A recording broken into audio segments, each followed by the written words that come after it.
Welcome to this week's episode of the Edges and Edges Cricket Podcast. That's right, you heard me. I've cracked this one before. But on all seriousness, welcome to the Edges and Sledges Cricket Podcast, brought to you by Seat Tires. I have with me this week DJ and Ashwin. The mood is a little bit different than it was last week. We came off an emphatic win. The energy was high. We were watching highlights. We were all talking about it. And this week, the game ended early. I'm going to come to you first, Ashwin. What are your thoughts on this recent test match at Leeds? I mean, there's not a lot to say, right? It's just one of those unbelievable emotional roller coasters where DJ and I were just living through the highs of Lords and the amount of feedback and comments, etc. we got from all of you listeners. So thank you. It was unbelievable. But it's just, this is test cricket for you, right? Like you come up from this crazy high, you're thinking, okay, 1-0, 2 tests in. We could have also won the first test. Maybe we win this 2-1, 3-1, 2-0, whatever it looks like. And all those are still 1-on, 2-0. But there's options to win the series still on the table. But man, 78 all out, less than 1 day in after the high of Lords. It's just, this is what test cricket does for you. So it made me question a little, like, why do we watch this sport? Why are we so obsessed with it? But then this is the joy of test cricket. And we're going to be sitting here saying 2 more tests to go. Our boys need to come back. Yeah, absolutely. The thing is, India's been in these situations before. I'm almost tempted to say that the match didn't get to day 5. That's why we didn't win, because India's always won or had the moral victory, as we call it, for Sydney on day 5. DJ, your thoughts on the game wrapping up so early? Yeah, tough, man. I mean, this is not going to be a ball-by-ball reliving of the Headingley Test match like Ashwin and I did with day 5 at Lords, but disappointing. Yeah, I mean, after, as you guys said, the highs of Lords, we talked about a possible 2-0 lead going into the Oval Test match. To have that taken away so cruelly from you in the first few hours of the Test match, within 40.4 overs, right? That's all it took for the Indian team to be bowled out for 78. Yeah, I mean, life has gone full circle a little bit for me. The first ever Indian win that I watched on television was 2002 Headingley, where India won by an innings, beating England after batting first.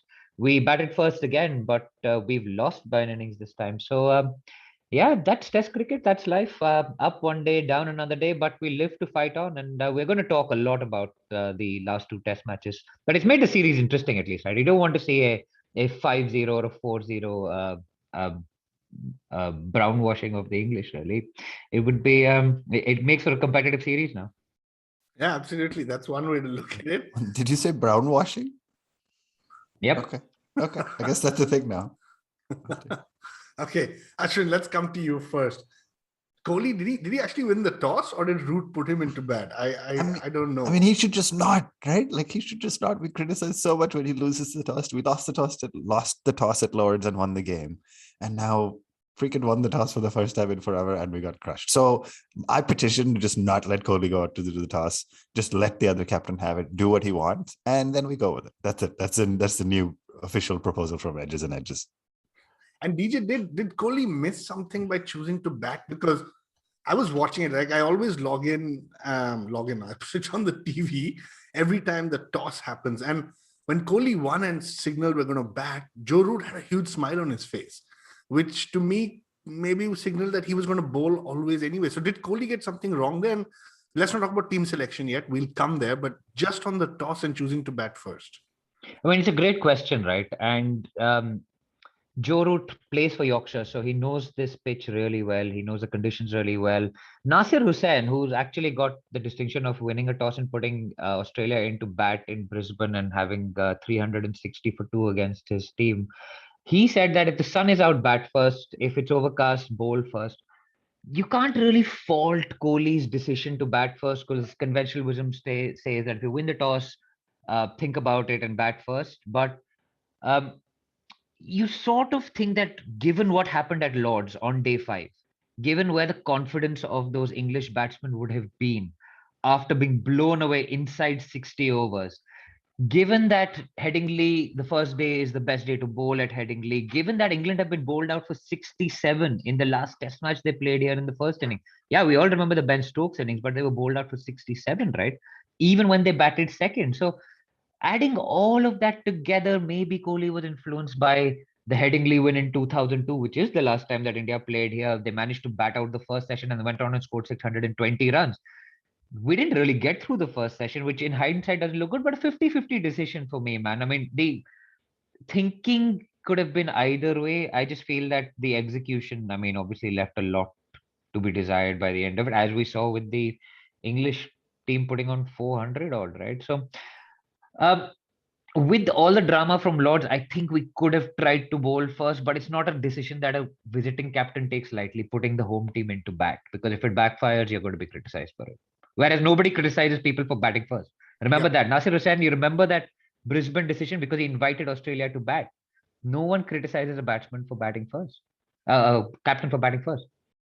Yeah, I agree. So in my view, Kohli did the right thing. I thought of it a little bit differently in the sense that the middle order has not been firing. So imagine chasing 300 on day 5 in English conditions with the Duke's ball, which is very different to Australia. And your middle order is not firing. It feels like a very tall order. Also, remember, we won the last test while bowling second. So I think it was the right decision. But let's talk a little bit about team selection. Ashwin, for England, quickly, Haseeb Hameed, Malan, and Overton in. Big changes at the top for England? Yeah, and I think necessary, right? We know that they basically made the public declaration that Sibley didn't work. And then separately over the last little bit, they've also said Crawley doesn't fit into or hasn't been successfully performing at the top of the lineup. So it was interesting because Haseeb played at 3 last game and he didn't look good.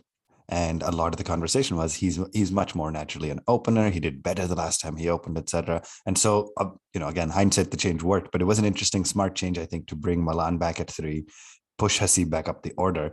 And Haseeb and Rory batted brilliantly together. And I couldn't remember the last time. I think I saw the stat, but I don't have it handy. But it's been a long time since England put up 100+ opening run partnership. And so, yeah, not great for us, but good for them. And the change obviously worked.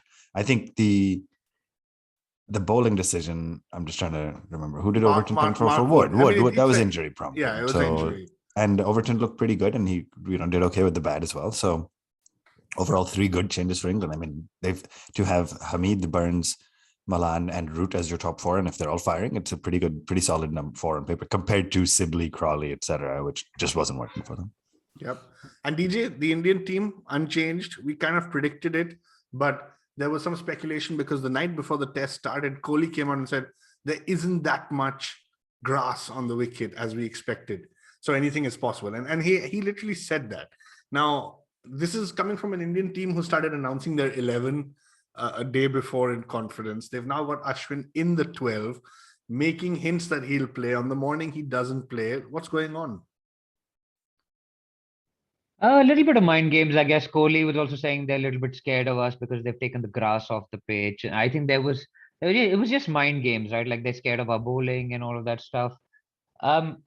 Very interesting. I think we'd all sort of thought that they wouldn't change the team. In hindsight, I think we may suggest some changes after that bowling performance in the English innings. But you can see the logic for them going with the same team. They've just won at Lords, or 19 wickets picked up by the Quakes, 1 run out. So no wickets for the spinners there. There was a little bit of spin for Moeen Ali on this track as well, but you did have Jadeja. So yeah, you can, again, you see the logic for those decisions that the team is making. But we look at all of this with the benefit of hindsight, but they're on the spot. They've got to make the call. And I mean, it's not a terrible call. It's not an obviously bad call to start with, if I'm completely honest. Obviously, there will be people on Twitter saying, we are not calling Ravi Shastri out, we're not calling Kohli out, which is the usual thing. Every time India lose, people are like, oh, Kohli needs to go, Rahane needs to go, Pujara needs to go, Shastri needs to be fired, he's drinking too much. That we're going to hear this again. And I'm sure we're going to get the same feedback again that we've not called the Indian team out for what they're doing. But I mean, from going from like talking about the best Indian team ever to suddenly saying these guys can't play cricket is the journey that Indian cricket fans go through every day. So yeah, this will be fun. And we need to be careful of these ups and downs, right? Like this is a team who, like DJ said, we've been talking about them so highly. One very bad day. And let's start with that statement. It was a very bad day. On day 1, India got 78 all out. On the same day, they were asked to bowl and they couldn't take a wicket of the English openers. And on that day, I saw Jadeja miss field. Ashwin, is like none of these things have happened in a long time. How do you reckon this, and walk us through India's batting a little bit? These collapses they're happening more often than we'd like. Yeah, I mean, I guess as you were speaking, my reaction was like, we've gone from 45 bad minutes to one bad session to two bad sessions. Now we're at one bad day. So no, There's I'm being harsh. 40.4 overs of bad cricket, right? Yeah, it was better. only It's getting 40.4. Come on. better. It's getting Come longer. on, it wasn't that very. Actually, the thing is, the whole day was bad. That's the Yeah. catch in this, which we haven't seen for a long time. Yeah, I think it was a horrendous day of cricket, right? Like, I think when you get 78 all out, you think, okay, not great, obviously, better than 36 for 9, but not as good. Like, you think, okay, at least our bowlers should be able to get something out of it. And when Hasib and Rory Burns started batting well, you suddenly started to realize, oh, that like there clearly wasn't as much in it for the bowlers as we thought. They bowled brilliantly, we batted poorly. But you look at a lineup of Shami, Siraj, Bumrah, like these guys should be able to extract more out of the wicket. Honestly, Ishant Sharma was horrendous. Like, just couldn't find his lines, couldn't find his lengths, no balls early on. Like, so it was a bad day at the office, right? Like, I'm not saying, I guess let's be clear, I'm not saying it's excusable that it was just one bad day. It was a very bad day, and the team needs to look back and see what happened. Why did not a single other batsman stand up and show resilience? And why could none of the bowlers break through? And so that is what it is. Yeah. Yeah, and DJ, I'll come to you about specifically the batting. Was there any positive at all for India? And talk me through a little bit about Jimmy Anderson. I mean, I was watching, and those first 6 balls, I was scared because I saw him bowl in-swinger after in-swinger after in-swinger to Rahul. And I was telling myself, the last one is going to go away. Please don't play it. The last one is going to go away. Please don't play it. And that's exactly what happened. Yeah, I mean, all the talk before the game was about what Jimmy Anderson said on his podcast, Tailenders, saying that Bumrah wasn't trying to get me out. I've never felt like that. We even tweeted saying, you haven't felt like that? Michael Clark was telling you to get ready for a broken fucking arm. So I don't know what you're talking about 8 years ago. But you know what they say? They say when you come for the king, you better not miss. And Jimmy Anderson has 630 test wickets, and he had a point to prove. He had people talking about him after that Lord's loss, talking about that session. He's a competitor and he's a magnificent bowler. Whatever he is as a person, whatever grumpiness he shows on the field, whatever sledging he does is all different. The skill that that guy has with the ball is unmatched. He's the fast bowler with the maximum number of test wickets ever, right? He's just behind Murli and Shane Warne at the moment. So that spell where he bowled, he only took 3 wickets. He took 3 for 6, got Rahul, got Pujara, and he got Kohli. He's ripped the heart out of the Indian batting. And when he got Kohli, you could see India 21 for 3. You could see, he didn't sledge him, but you could see him just letting go of that emotion. It was like the Bumrah roar at the start of Lords. That was the Anderson emotion letting go, where he was like, I've done what I've come here to do. And for that, although it pains me greatly, Varun and Ashwin, I think I'm going to nominate him for this week's SIAT Puncher Safe Award. He's bounced back from what was a terrible test match for him at Lords personally as well. I mean, he picked up 5 wickets in the first innings, was wicketless in the second innings, but there was a lot of drama that went around Lords, and a lot of people sort of credited that passage of play to India to win that test match. So for him bouncing back from that, ever reliable for this English team. We've talked about Root with the bat.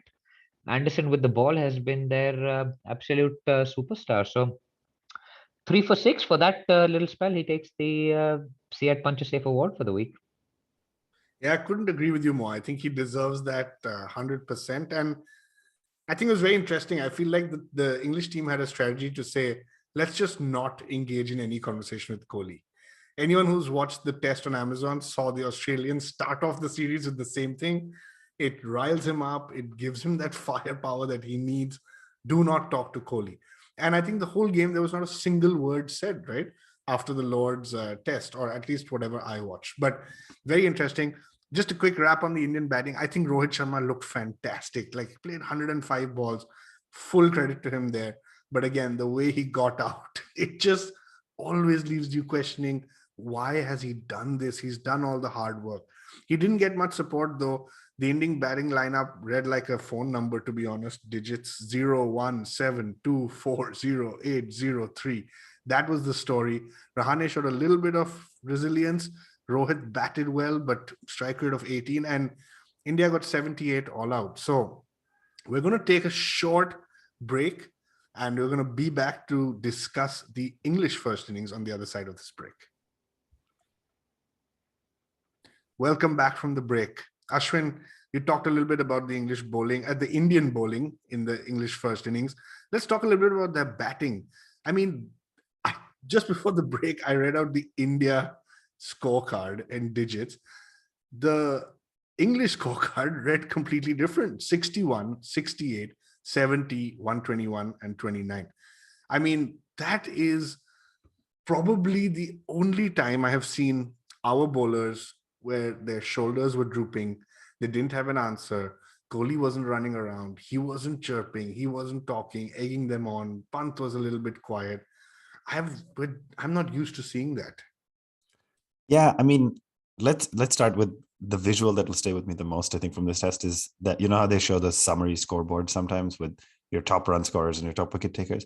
Ishant was on there with 8, right? Like, Ishant was our third highest run scorer with 8 runs, which is just unbelievable. And then you come to the England innings, like you said. I remember texting you guys when Bairstow got out for 29, thinking, oh, thank goodness, we finally got a guy out for less than 50. And he still outscored every single player on the Indian batting lineup, right? So, I mean, when your top 4 get half centuries, including your skipper get another century, third test in a row, it's like, of course, India was deflated, shoulders weren't up, etc. What I think was sad was the inability, like I said, to find that one extra gear. And I think that's what's differentiated this quick bowling lineup from historical Indian bowling lineups or other teams, etc., where we just have found that ability to find one extra gear and pick up the breakthrough and then pick up two or three quickly. We talked at Lords about how when we got 1 wicket, we got 2, etc., and that just didn't happen here. And so, again, a bad outing, bad test match. I don't want to assume that means these guys don't know what they're doing or don't know how to play, but really tough to see the bowlers struggling as much as they have after a few years of us dominating with the ball. Yeah, and you mentioned Ishant earlier. 132 overs were bowled. Ishant bowled 22 of those overs, and he bowled 0 maidens. Like, that is very rare. To give you a comparison, Bumrah, Shami bowled 8 and 10 maidens each, right? It just shows you how off Ishant was on that first day. Yeah, I also think there's there's an element of the captaincy as well. And I'm a big Virat fan, and full credit for the last test, etc. But Ishant got the first over. Then he got the first over after tea. Then he got the first over the next day, I think. And it's just like, this guy's not doing well. He's not having a good run, right? Give him a break. Change it up. Try something different. And so that was a little disappointing to see as well. Yeah, and Kohli probably thinks he's backing his player by giving him the opportunity with the new ball and the first over the next day, but it just kept backfiring. You just saw him so off color. Now, while you were just saying that, Ashwin, Varun mentioned 132 overs, and I was just like, it was almost like 132 overs of hell for Indian cricket fans. Like, just watching England pile the runs on. Even David Malan, all of these guys just scored 50s. It was pretty tough. And DJ mention Root a little bit. I mean, we can't go through the podcast without talking about I didn't even go to Leeds to watch the test match at Headingley, and he still scored 100, man. So it's not me who's been getting Joe Root his hundreds, but magnificent, man. Like, I mean, we've got one more award to give out this week, but we've given it to Joe Root so often. I think we're going to give it to someone else just as a consolation. But I mean, his innings was incredible. He comes in 2 down. England are 159 for 2. Cruises to 100. Yeah, when he walked in, there was like, I think Nasser Hussain said that how quickly is he going to get to 100, right? That was the debate. It's not about will he get 100. He's just cruised to 100. He was in third gear. He was not even driving fast. He was just I mean, he put the car in third gear and he just went. It was just incredible. And the control that he showed with the bat, I've never seen anyone play as late as him in England. Maybe Kane Williamson, but he has the control to guide the ball to gully and slip where people like Kohli and Pujara are edging it to slips, and you just like Joe Root is dropping it one bounce in front of slips. That's how much control the man is in. And I don't know whether he's going to ever emulate this, but it's the inevitability of runs with the great players, right? And right now, every time Joe Root walks to the crease, it seems inevitable he's going to score 100. You mentioned the Nasir Hussain comment, but it was every Indian fan's worst nightmare when Joe Root just scored an easy 100. It was like, yeah, just didn't break a sweat really, and it was his home. Um, it was his home ground. His team had surpassed the other side's score without a wicket down. It was just tailor made for Root to just basically grind India into the dust at that stage. And I've never felt that deflated after a first and second day's play. I mean, first day was pretty bad, right? But you still kind of hope that India comes back into the game. So that's an interesting point. It's very different to my view on this. Like after the end of the first day, I was telling all my friends that day two is going to be very, very difficult to watch. And it turned out as predicted, right? They just came in and they just piled on those runs. India couldn't get the 10 wickets on day two as well. And again, this unusual because there was almost 4 sessions of India bowling. We couldn't pick up the entire 10 wickets. So day two for me as an Indian cricket fan was a very tough day to watch. And I still say this, like 78 all out is hard to digest, but it's entertaining to watch for at least some people. The second day was just very, very difficult to watch. But anyway, England ended up at 432. Very clear that they were not going to declare. I think the intent or the intention was very clear that we want to bat out and not bat again. And so much so that they even sent Jimmy Anderson out, which was, I was like, maybe they'll declare, maybe they won't make him come out to bat. And the minute they did that, Ollie Robinson went for a huge shot the next over and got bowled, right? So Anderson had to just walk out and walk back after facing one ball. And Bumrah was on then as well. Yeah, and Bumrah came on straight away, right? Love it. Yeah. So Ashwin, let's come to the Indian second innings. Now, India got 278. Eventually, we've lost by an innings in 76 runs. But walk me through the Indian batting in the second innings a little bit. It was, let me frame my sentence correctly. On day 3, it felt different. Let's talk about day 3 first.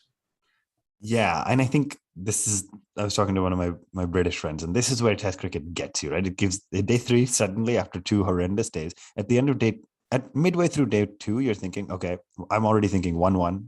England's for sure won this. We're going to the next test. Let's think about the last 2 tests. And then a day like day 3 comes and you start getting this false hope back. And it's hard to fully explain why, because logically, you're not chasing down a deficit of 350 runs. You're just not. It just never happened. Almost never happened. And then we lost an early-ish wicket in Rahul. Not that early, but Rahul survived a reasonable amount of time, if I remember, but got out for only 8 runs. And then you had this very, very, very long session or session and a half or 2 of resistance. Just resistance is the word, right? Rohit has now faced 4 consecutive innings with 100 plus balls. So with the first innings, he only made 19. And this one, he made 59, got a great 50, got out to good ball, unfortunately. Pujara, 91 runs going into the end of the day's play, right? Varun, you and I were texting a little bit right in the last 5 overs saying he should go for his century at the end of day 2. And obviously that becomes relevant, but he was stuck in his 90s going into the end of day 3. Kohli came out and looked good too, right? Like we just set such a high bar for him and we're comparing him to the Roots and Williamsons of the world, but 55 was not a bad knock. He's lasted over 100 plus balls, etc. So a good show of resistance. Just again, they couldn't have done that much more. Let's be honest. They couldn't have won. 278 at the end of it is a good net score, but 215 I think for 2 was at stumps on day 3, if I have that correct. That's a great day of Test cricket, an absolutely great day of Test cricket. And just strategically, you have to think, even if we are not going to win, remember England does not have access to Broad, Wokes, Archer, Wood, right? They don't have a crazy depth of fast bowling lineups. Making the quick bowlers bowl a full day, maybe a full second day would have been strategically very smart, even if we lost. So I'll stop there. Overall, great day of cricket to bat. Pick up England's 2 wickets quickly and then bat most of the rest of the day with only 2 wickets down. Solid cricket. DJ, talk to me about Pujara a little bit. Like, his intent was at another level. They kept bowling it to him on the pads and he kept whipping it to the boundary. Like, I was amazed. I mean, he got it almost a strike rate of 50. That's not very common for Pujara. Yeah, Pujara was unlocked, man. It was the issue with Pujara for me in England for a while actually has been him getting out, poking outside the off stump. It's a nothing shot. It's a poke and he keeps getting caught at slip. It's like, as you've just demonstrated on video, it's the 1990s dismissal of an Indian cricketer where he just keeps following it. I think Nasir Hussain calls it curtain railing, where it's like you're moving along the curtain rail and following the ball and he nicks it to slip. This time England helped him. They dished out a bunch of half volleys on his pads and it unlocked Cheteshwar Pujara after a long time. You saw him score runs off the quicks. You saw him hit a cover drive of the quicks, which I can't remember him doing for a really long time. You saw that back foot punch come out where he scored a ton of runs in Australia. So you saw his scoring shots, his scoring options opening out again. Maybe it was reflective of the pitch easing out. Maybe it was reflective of the decent start that Rahul and Rohit had given the team. I think Rahul batted 54 balls. Although interestingly, apparently they made more errors in the first 30 overs of the second innings than they made in the first 30 overs of the first inning. The first innings resulted in like 7 wickets, and the second innings resulted in only 1 wicket. So, I mean, there's an element to luck. I'm not making excuses, and I'm not going to give the Indian team advice on technique because I think that happened in the press conference, which did not go down well with Kohli. But there's an element of luck. There's an element of conditions. Conditions that obviously eased in the second innings, and Pujara made the most of it. It was good to see Che come back into form.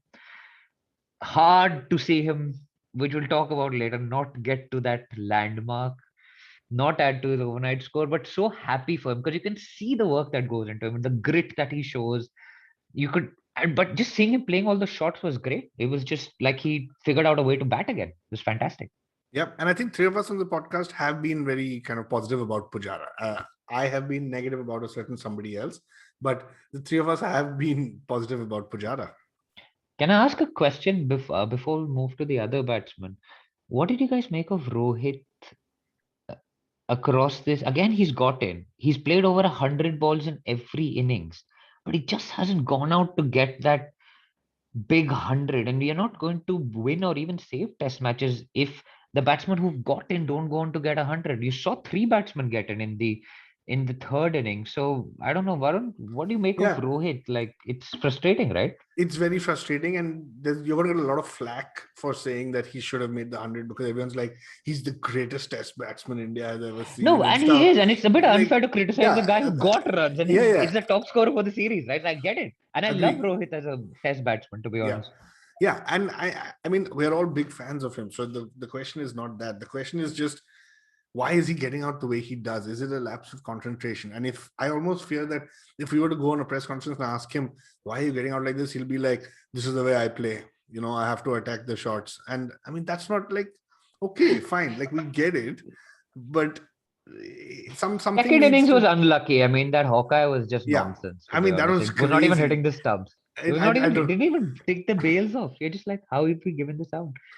And the first innings was like he'd forgotten how to hit the pull shot, and it was like he just tried to play tennis or something. It was odd. Yeah, that was a very weird dismissal. And what was weird is that they had a guy in position for that. Like, suddenly Rohit has played this odd sort of a pull hook something shot, and you're like, oh, thank God it's a miss hit. And then you're like, wait, there's a guy standing next to the other batsman to take this catch. Like, how well thought out was that? But okay, Ashwin, we're going to come to the second collapse of the game, not of the year, not of the, it's the second collapse of the game. It was just 45 bad minutes, right? It was, this was actually 45. Actually, just 45. Yeah, what was it? 215 for 2 going into stumps. Yeah, so Pujara came out and did not add to his score. Not add to score for the fifth or sixth time. He's come out overnight batting on a decent score, come out in the morning and not add it to a score. And that's when it makes you realize that every day is a new day, right? You don't continue that form on. But you have to Yeah. love the optimism of these Indian fans, Ashwin. I'll just add one thing before you go on the Pujara thing. Apparently, we were going to win this test match, and the last time Pujara was in the 90s overnight, he scored 200 against England. So they were like, "No, Pujara's going to score 200." Anyway, you have to That's love it. just you got to love the stats. Even and I thought digging back Pujara was in. going to score 200 without seeing stats, but anyway. Oof. Man, this is the thing, right? This is the thing with this team India and the quote unquote 45 bad minutes, etc. But 215 for 2, followed by 63 for 7. Right? 63 for 7. When you have Pujara, Kohli, Rahane, Pant, like all in Jadeja, all included in that 7. It wasn't just 7, all of them were tailenders, etc. So, oh man, I don't know. 63 for 7 was rough. 63 for 8. What am I saying? It was 63 for 8. All 8 wickets fell for 63. So anyway, Pujara got dismissed without adding to the score. And in the next 15 overs, everybody just buckled, right? Because Rahane came in. Varun, I'll let you talk about him, honestly, but didn't look good at all. Made, I think, 10 runs or whatever. Kohli got out at 237. Rahane at 239. Rishabh Pant, like, yes, we back him. But the conversations are starting now because he just looks completely out at sea in England. He just doesn't look like he knows what he's doing whatsoever. And then that's it. That triggered the collapse. Kohli got out, edging a ball to the slips again. Jadeja showed a little bit of, like we've seen this story before. Jadeja showed a little bit of resistance, but basically felt so pressured by Shami and Ishant getting out that he decided he has to go for everything. In trying to go for everything, he got out there as well. So just so disappointing. It's so disappointing to be 215 for 2 and then 63 for 8. It's just bizarre. And so I read a very interesting tweet by somebody called Siddhant Garg, and he's not related to Ashwin and me, unfortunately, because he's got. I think if he was talking to Ashwin, he'd probably say, "At least I'm the best statsman in my family." But he had a great quote or a great stat that said, if you assume the definition of a collapse to be losing 5 or more wickets for less than 100 runs, the Indian cricket team has had 14 collapses in the last 12 test matches. What? Yeah, 40. And again, I'm just repeating it. And maybe DJ will just share this tweet. I'll send it to you as well. 14 collapses in 24 innings, which would include the England series and the World Test Championship. No, but that includes tail end wickets also, no? They have a rubbish tail. So, but maybe that's inflated because of that. Yeah, fair enough. But it's still probably a fascinating stat. Yeah, it's still So, this collapse just seems all too familiar. I'm going to just talk about Rahane. Actually, no, I'm not going to talk about Rahane. We'll talk about Rahane after 5 minutes. I want DJ to talk a little bit about Ollie Robinson first. DJ, what do I say about him? What do I say about him? He's destroyed India. He picked up 5 wickets. Got Pujara starting the collapse, then picked up Kohli, then picked up Rahane, picked up Pant. He seemed unstoppable, man. He bowled with complete control. It was a hot day. He did well. It was quick as well. And you remember he had the words with Kohli in the last game while he was batting to save the game. And apparently he does have a big mouth. But when you talk the talk, this time he walked the walk. And for that, he's going to get our CH Secura Drive Player of the Week. 2 English players picking up the awards this week from CH Tires. Man, it's been a hard week to be an Indian cricket fan. Slightly harder week to be an Indian cricket fan living in England at the moment, which is why I've run away to Wales. So I'm here cycling, so it's been good. But a great performance, to be honest. He scored 32 with the bat as well. I think he got a few runs with the bat. Yeah, I think he did. I can't recall, but it's tough 32. It's tough being an Indian cricket fan, and at the end of that 78 all out, I think the score asked Siraj. The crowd asked Siraj, "What's the score?" And he was happily saying 1-0. So DJ, now it's 1-1. So when you get back to London, Bhangra time. You can just do 1-1. And time for Bhangra at the Oval. On that note, we're going to take a CH strategic timeout. We'll see you on the other side of this break. Welcome back from the CH strategic timeout. Now I shall discuss Rahane. I wanted to wait for this.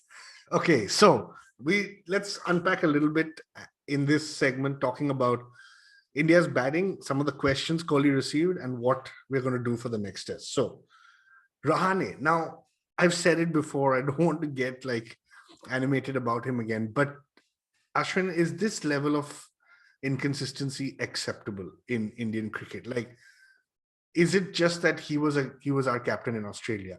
He's played 80 tests. He's should nobody look at him? And if somebody should look at him, should they look at Pujara too? Am I completely out of line by saying Rahane needs to step up or step out? I mean, I don't think so, right? I think the short answer is absolutely not. Everybody's discussing it. Everybody's feeling the frustration, etc. Rahane in this series thus far has made 95 runs in 5 innings at 19, right? Just not good enough. Like you cannot have a series winning side in England when even Bairstow's made by averaging 10 runs more than him. And Bairstow's had a weak series at number 5, but I'm just going like for like versus his peer. So it's just not been good enough, period. There's no question about it. I think the question marks are, okay, Pujara has a very different role, a very different kind of strategic position, but still, absolutely, we should be questioning it. You could ask the same questions about Kohli. Kohli averages 24.8 in the series so far after 5 innings. Again, also not nearly good enough. So, I mean, you're not wrong in questioning it. I think the questions for me become, one, where do we go instead? Right? Like, how do you change? How much time do you give a guy who's done as much as this guy has done for Indian cricket? Right? He's not a Sachin or at that level, but how much time do you give a guy who's done a lot for the game? And then 2 is, where do we go from here? Is it Vihari? Is it Suryakumar Yadav? Like, we're all excited about Sky, but he has no real red ball credentials yet, right? You want to start him start him at home, start him in a lower stress series, etc. 1-1 in England. You're going to bring Sky in at 5 to face Jimmy Anderson. Like, it doesn't feel fair, honestly. So everything you're saying is right. I think we need to start thinking about how much time do you give him and what's the option? What's the alternative? Yeah, and we'll discuss what we think should be the changes for the next test. But yeah, I think on this podcast I like to say, at least for me personally, I like to talk about realistic options, keeping in mind and when I say that because we all believe Pujara has a strategic place in this team, right? Even when he doesn't perform, we all know that Kohli is not going to be removed mid-series. So that's why, yes, we can discuss it, but it's a very, very low likelihood that any of those are going to happen. Sure, if Rahul was failing miserably, yes, there are backup openers. I'm almost certain he wouldn't have played the 4th test. But in Rahane's case, it just feels a little bit like we've taken his position for granted. And if he plays the next 2 tests, I've said it before, he'll probably hit a 50. But DJ, let me talk to you a little bit about Rahane and Pant. Here you've got a number 5 and a number 6 now who are just not working.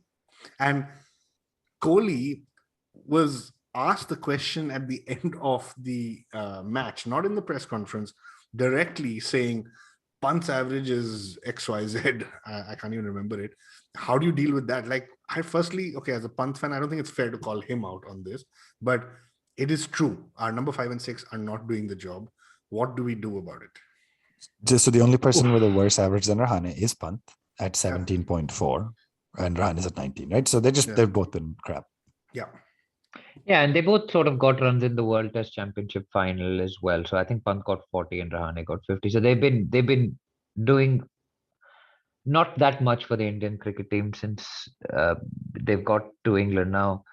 With Rahane, it's a tough question. I mean, he's the easy scapegoat, right? I mean, he scored a 50 at Lords. He's everyone's after his blood. Cheteshwar Pujara has got 91 now. But there may be a way where you can play Rahane and you can beef up your batting. You can put Pant further down as well, but that's a combination question. Do you play an extra batsman? Right now, Jadeja has got an injured knee, possibly, which I hate to say this because you don't want to wish bad on anybody, right? It may be a blessing in disguise. Did you say injury or injured knee? Injured knee. He's got re-injured injury. He's got an injured knee. He's gone for scans and stuff. I hope he's well, but if he isn't, that I think opens the door for Hanuma Vihari. I don't think Sky comes in. I don't think Sky should come in for the reasons Ashwin mentioned. Sky averaged 44 in red ball cricket, fantastic white ball cricketer. Red ball cricket in England is the hardest place to bat. So for him to come in to replace somebody who's as experienced as Rahane is very hard. The other option that is being talked about is Rahul moving down to 5 and Mayank coming up top, who's now fit and was the opener after in on the conveyor belt after Gill. So that is another option. But that involves Rahane sitting out. Now, I think, and maybe we're jumping ahead a little bit to selection for the Oval Test. I think you have to back the guys that have the experience, have come on previous tours of England, have performed relatively okay so far. And I mean, there are no glaring technical glitches with those guys like there was with a Prithvi Shaw. I mean, even I, as a layman wannabe analyst, could see that there's that big a gap between his bat and ball, right? And I don't need to be Sunil Gavaskar to work that out. Um, I mean, I think you back your vice captain, you back Rahane, and I don't think the team listens to the noise that goes on outside. We've seen Rahane being dropped previously, which we've seen him come back in. So I think um, back the vice captain and keep him in at 5 and do things around that to beef up the batting. Maybe play an extra batsman, which Kohli is apparently ruled out. Which is just, I mean, why would you do that? Maybe Yeah, you're going to be forced to do that. Who knows? he's very set with his templates. Now he's got a 4 pacer thing in his mind, and now he's just like, I will only play 4 pacers. So I wouldn't be surprised if we go to Ahmedabad for the next test and Kohli's got 4 pacers playing. It's like a Microsoft PowerPoint template that Yeah. Kohli's been given. It's like, I'm not changing this. Until the next software update is done, he can't change it. So it's like 4 pacers are going to be played. But DJ, let me finish with you then. So tell me what changes are going to happen for Oval. So I think Jadeja has not given enough with the ball. Unfortunately, he has not picked up those many wickets. He's been economical. He scored runs with the bat as well. But I think to solidify after the two collapses that we've just mentioned, 78 all out and 278 all out, right? With 63 for 8, which is, I mean, it's not far from 78 all out, right? 63 for 8 is not very far from 78 all out. I think you bring Vihari in.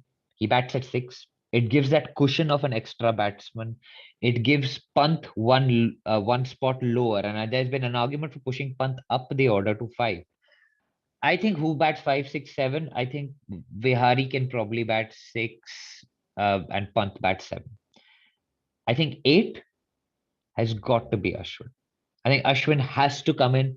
You saw that we sort of ran out of ideas in the innings at Headingley. I think Ishant sits out, Ashwin comes in. Ishant looked off color, to be honest. He looked like 2012 Ishant, where his limbs were going in one direction, his head was going in another direction. It was just quite painful to watch Ishant running in. It was tough to watch, but we give him credit for the fact that everyone who's saying this is saying it looks like we watched him 8 years ago. So for 8 years, he's had a pretty good run. But he's also, to be fair, the stats again, he's the second best bowler in terms of economy and average after Pat Cummins in Test cricket, which is a pretty good place to be.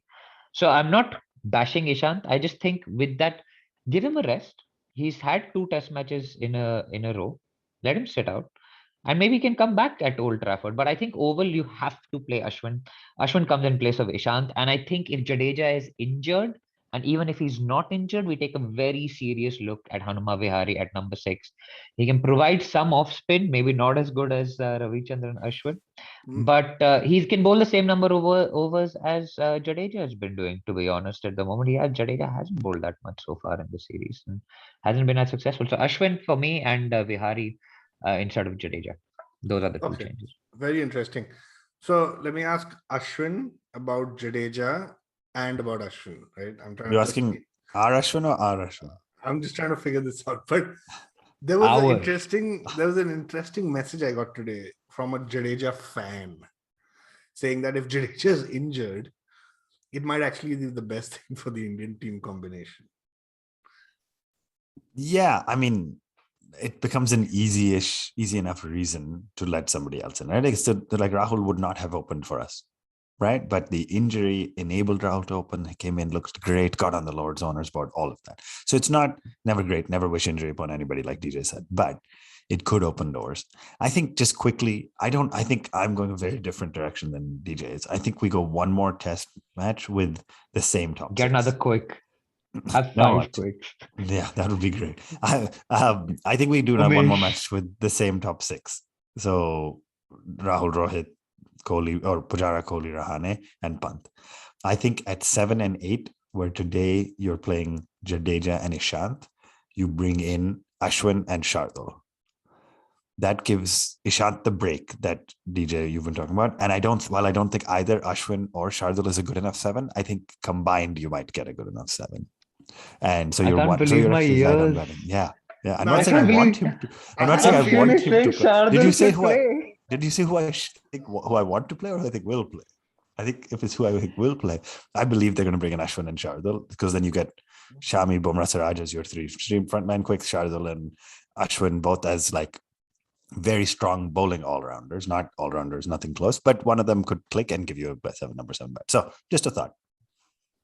So the one more reason that I think Vihari might play is he got a 50 the last time we played at the Oval. He was on debut, he got 50, and he can bowl spin, with the Oval is supposed to take some spin. So that would be the only argument to play Vihari, I think, ahead of Thakur, maybe.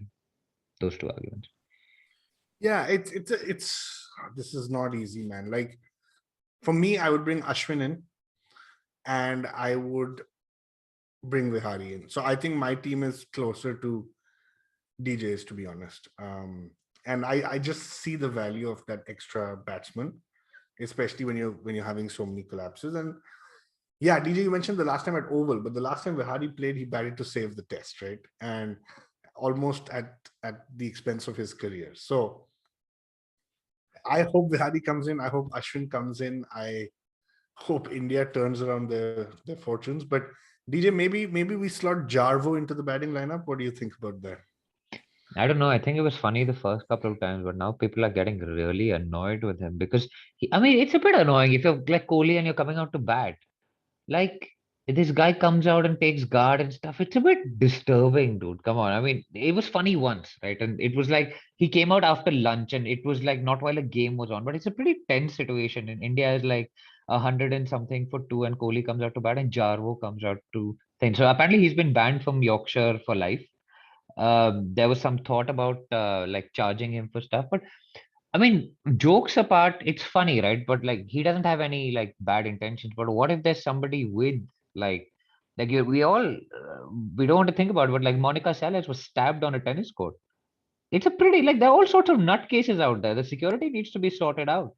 I mean, India, you don't have this because you have cages, and like even then you have people jumping over the cage and going. But like in England, you can pretty much just walk across the boundary, and if you evade the stewards, you can go pretty much shake Kohli's hand, or I don't know, give someone a slap or whatever else, and just leave the ground with very few consequences. So, yeah, sorry, my little rant. That's It's funny for a bit, but like I mean, I think it stopped after the second time. yeah, that took a darker turn than I was expecting. Yeah, When sorry. we talk about Jarvo, but anyway, guys, that's the end of this week's episode and show.